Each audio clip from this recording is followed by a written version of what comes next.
Well, a few days later, Hortensia said, during the prayers, the Trunchbull suddenly started scratching herself like mad down below.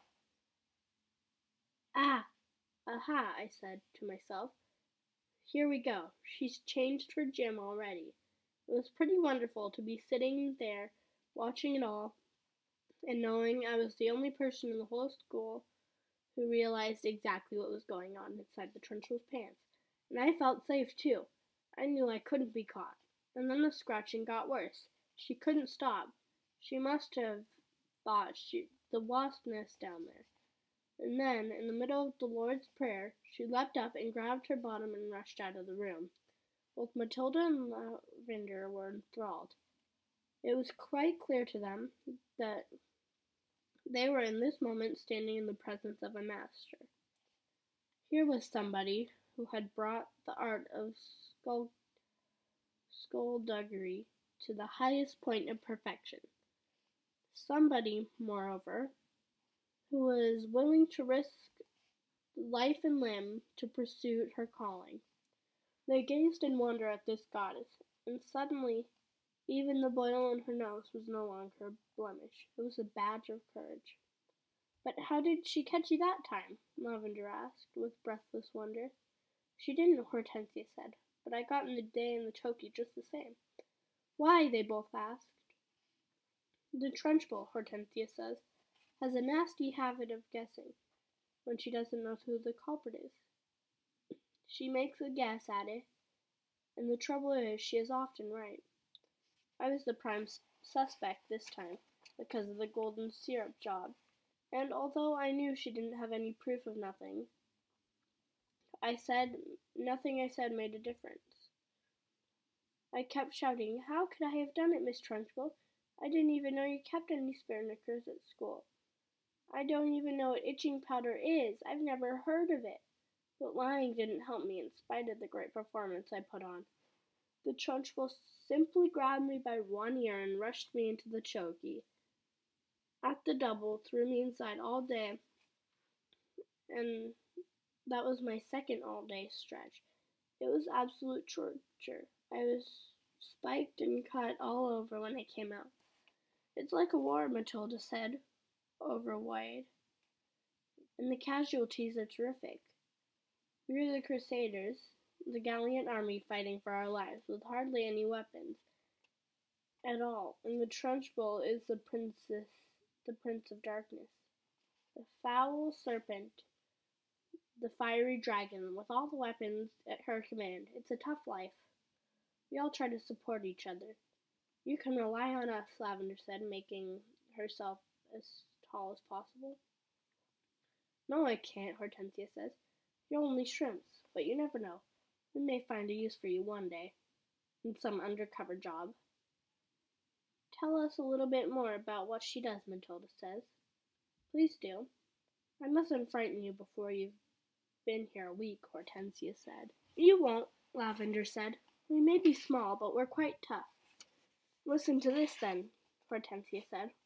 Only just yesterday, the Trunchbull caught a boy named Julius Rotwinkle eating licorice during the scripture lesson, and she simply picked him up by one arm and flung him clear out of the open classroom window.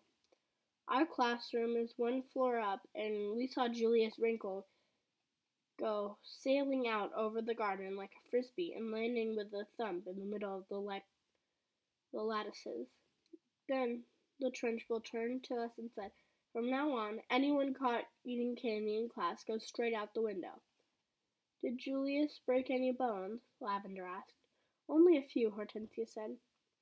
You've got to remember that the Trunchbull once she threw the hammer in the Britain Olympics, so she was very proud of her white arm.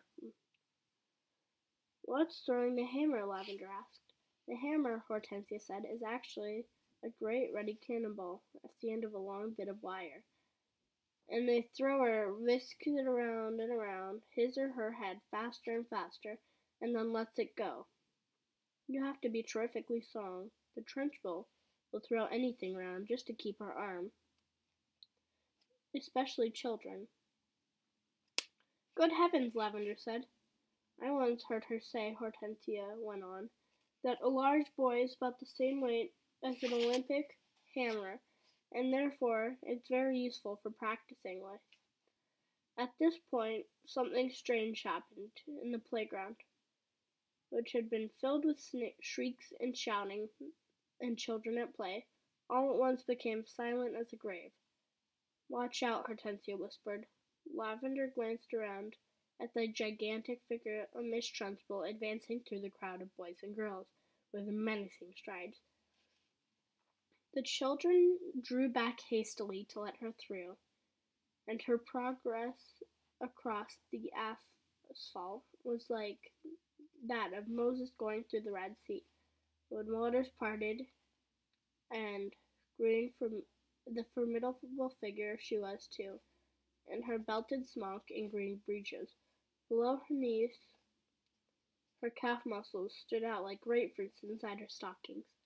Amanda Thripp, she was sounding. You, Amanda Thripp, come here. Hold your hats, Hortensia whispered.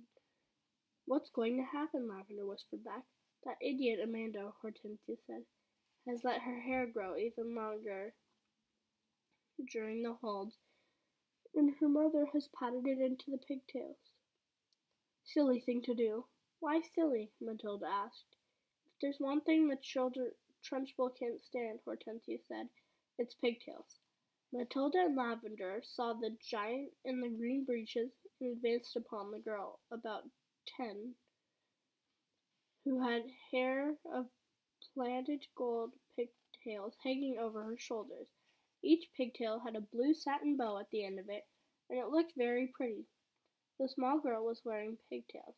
Amanda stood quietly still, watching the advancing giant, and the expression on her face was one that you might find on a person who is trapped in small fields with an enraged bull who is charging flat out towards her.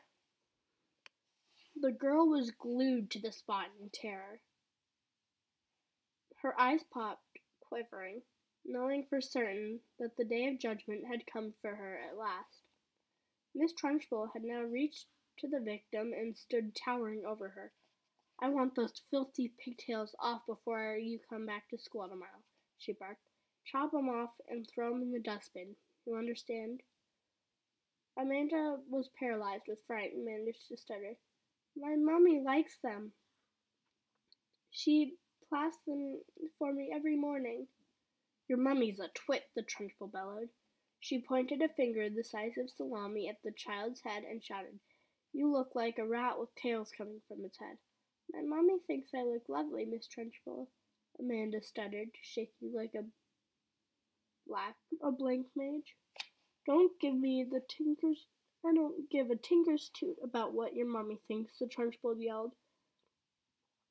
And with that, she lunged forward, grabbed Amanda by the pigtails in her right fist, and lifted the girl clear off the ground.